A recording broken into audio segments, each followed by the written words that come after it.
Seville, Spain. As you can see, there's riots all over the place. Free booze. Every piece of everything has been bought by Microsoft, and the Xbox logo shamelessly plastered on it. Like that. I'm quite excited that they're going to announce the Rare acquisition. And this is just a great chance to get it all out in front of you guys. For the last 2 years, this project has just been haunted with rumors. There's been rumors and speculation. Microsoft buying Sega, Microsoft buying Vivendi, Square, you name the company, we've been accused of buying them. The latest rumor is what? Rare, that Microsoft's buying Rare. I just wanted to come up before Sandy finishes and say in front of all of you, well, it's true.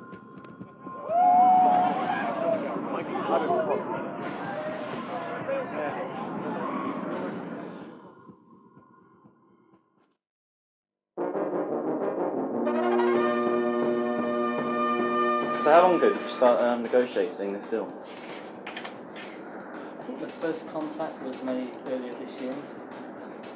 It's something that obviously there was a desire from both parties to put this thing together, and it's just a process of time to make sure all the parts fit.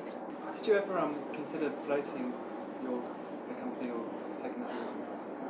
Obviously, the idea came up, but it's not something that we really wanted to do. We want to make games. That's what the company's all about. And finding the right partner was the most important criteria, and I think we've done that with Microsoft.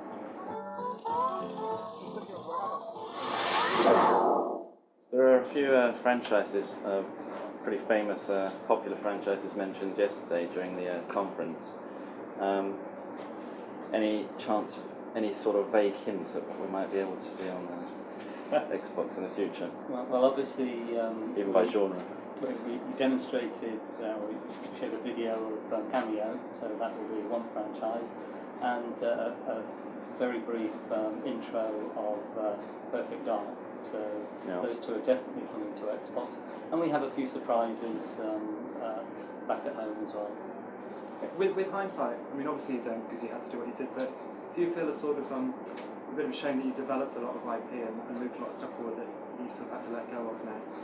Well, the two IPs that go back to Nintendo are Donkey Kong and Star Fox, and the rest of the IP, the IP that Rare developed, that actually comes back to Rare. So it was the separation. We have a very good relationship with Nintendo, and they work very well with us. What did Microsoft bring to the deal apart from money?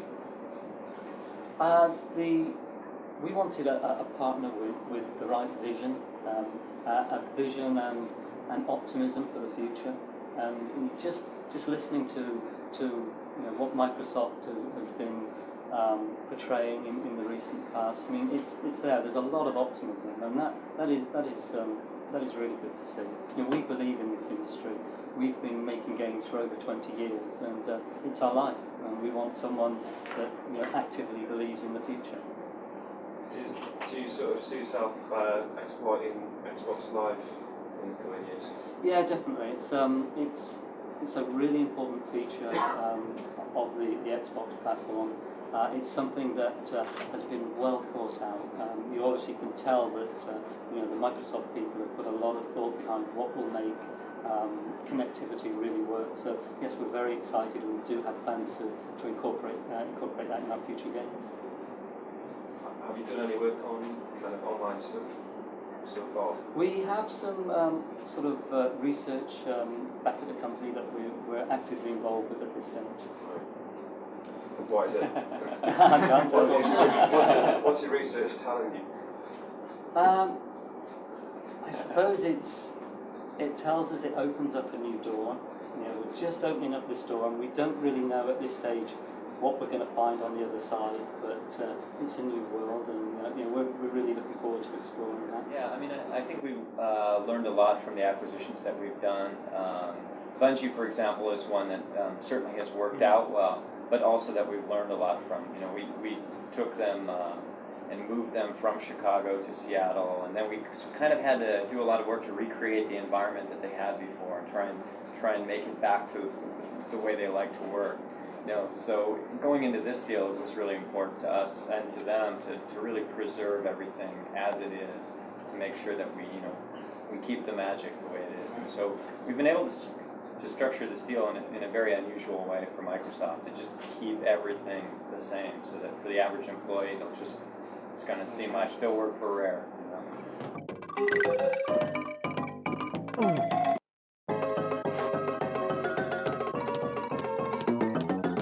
You've got obviously the Lionhead games and Rare now. Right. Does that sort of, there's quite a lot of eggs in the UK basket. Do you think you'll be building up sort of the UK management over here of those studios? Or? Well, it is nice to have a place here where we have some first-party development. I mean, I have a studio in Japan and several in the U.S., obviously. So to have a first-party studio here in the UK is a great thing. You don't plan on spending more time here? Well, no, I will be spending more time here personally. I'm certainly going to be visiting these guys and seeing the progress of the games. What role do the two of you continue to play a role these days? I mean, is it hands-on anymore, or what do you get up to during the day?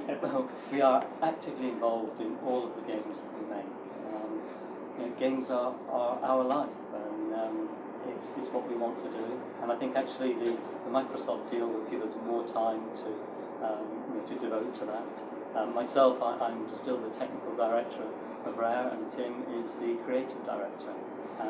We want to spend as much time as possible getting involved with the games that Rare produces. Obviously, the guy's got a great reputation, and you know exactly what they've done in the past. Sure. But this is a huge deal. How much of what they're working on now did Microsoft have to see before they took the plunge? Well, I mean, we saw everything. They were great to let us come through and meet the teams and see all the development. I mean, what's really unusual about this deal is that there's so much development that's so far in progress that we can pick up. I mean, the only thing that's assigned to Nintendo is Star Fox that just shipped. Everything else is ready to switch over and then start to exploit the Xbox. So I feel like we get such a running start in this deal, as opposed to taking 2 or 3 years to start something from scratch and bring it all the way through. Do you guys still own the 8-bit IP, anti-attack and Spaceworld and all that? And if so, yes, we do. I suppose there's the Saberman character is one that you may see in the future. Hint. But the answer to the question is yes, we do. Are you going to miss anything or anyone at or about Nintendo? That's a good question. I suppose over 15 years we've developed some wonderfully close relationships with the people at Nintendo, especially with the people at EAD. And yes, there are going to be people there that we will miss the kind of day-to-day communication, but they're still our friends, and we will still see them at the shows. And it's not as all we've seen in the press about there must be some rift between Nintendo and Rare, and that's certainly not the case.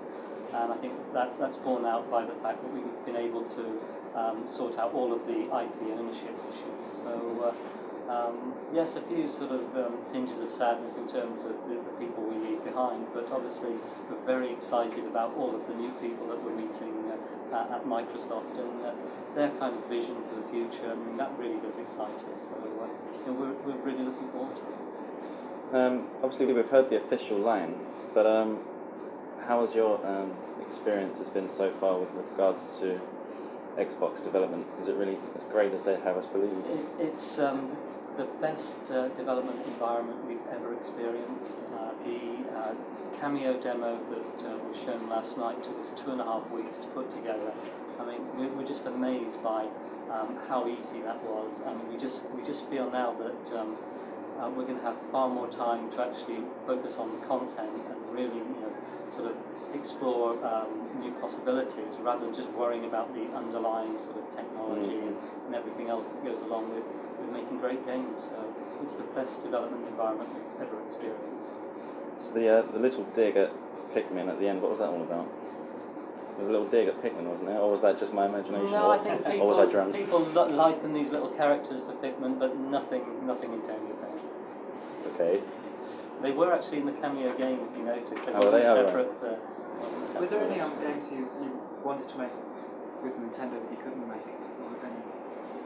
No, not really. I mean, Rare has always made its own decisions in terms of whatever games we wanted to make, and no, I can't think of anything. And it's the same, I think, going forward.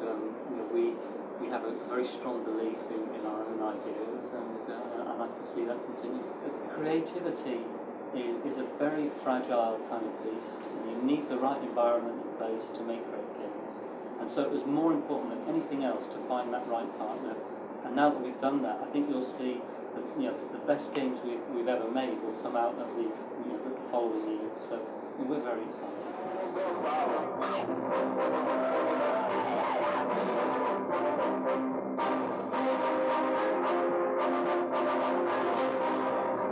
There was some talk that you, I don't know if it was true or not, but that you were frustrated about having a smaller audience than maybe you might have had being on the Nintendo platform.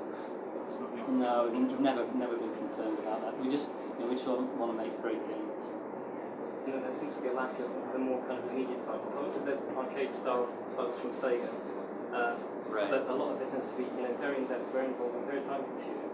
So you mean just something that's really easy to pick up and play? Is that Well, something kind of like, for instance, like Burnout like 2. something you'd see in an arcade. So. Well, I think titles like Quantum Redshift have that character to them. Beautiful game, easy just to pick up and play. There's 175 titles now, so it's just here in Europe, more than 200 in the U.S. So there's pretty much something for everyone at this point. The great thing about Rare, though, is just the broad appeal of the titles that they produce, their ability to sell to just so many people. I mean, I don't think they even think about it this way. Their focus is we just want to make a great game. We just want it to be fun.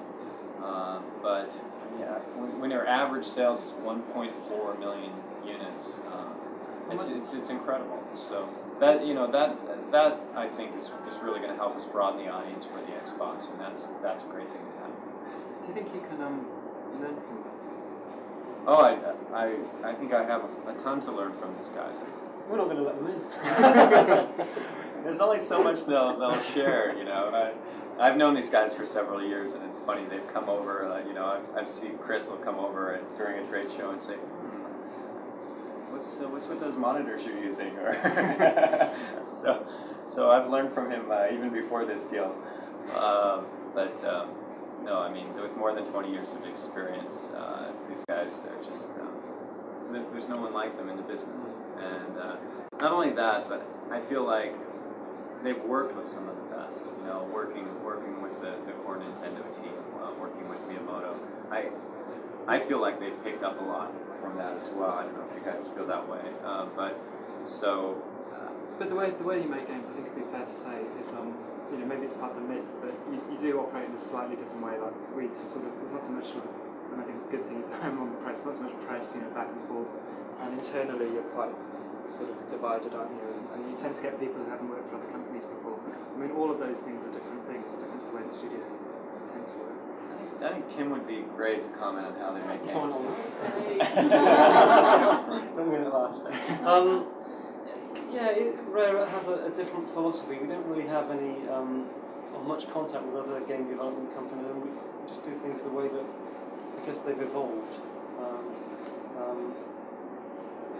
We try to employ people that are great games players, game enthusiasts, and they're really interested to see the other games that we're developing in the company. So it's really a group of game enthusiasts all working together to produce the best games they can. That's Rare. Can you just clarify exactly what the situation is with EA and Xbox Live? Because from a European perspective, we're missing out on having FIFA 2003, for example.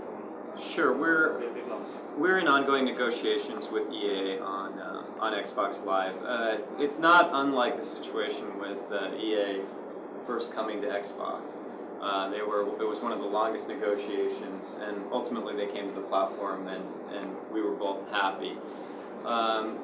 you know, the sticky point is that what we're building with Live is one unified system, right?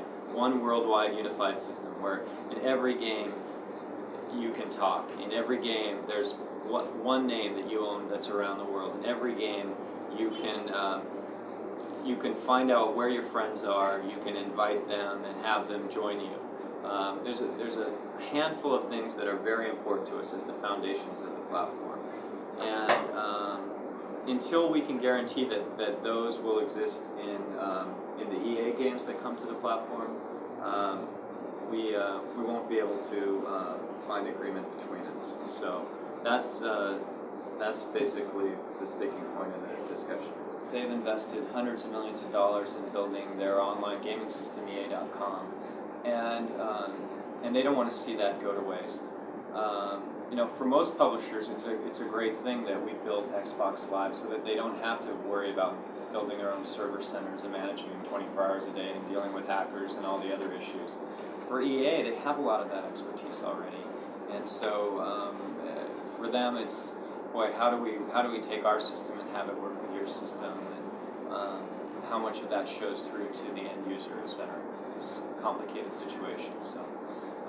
I'm still very optimistic that we'll be able to work it out. I think both companies ultimately want the same thing, which is, you know, EA believes in online gaming, and it seems clear to me that Xbox is the best platform for online gaming.